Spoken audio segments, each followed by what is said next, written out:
समोरच दागिने असूनही चोरांना कशालाही हात लावला नाही। करीना कपूरच्या जबाबात महत्त्वपूर्ण जबाब। सैफचा मुलगाच टार्गेट होता का? करीनाच्या जबाबानंतर प्रश्न उपस्थित।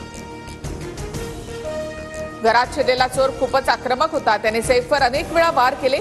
मी प्रचंड घाबरले। करीना कपूरचा पोलिसांना जबाब।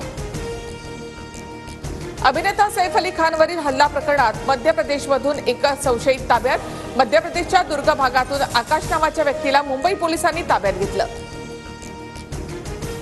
सैफच्या नव्हे तर त्याच्या मुलाच्या हत्येच्या इराद्याने आरोपी घरात शिरला होता। जितेंद्र आव्हाडांचा खळबळजनक दावा।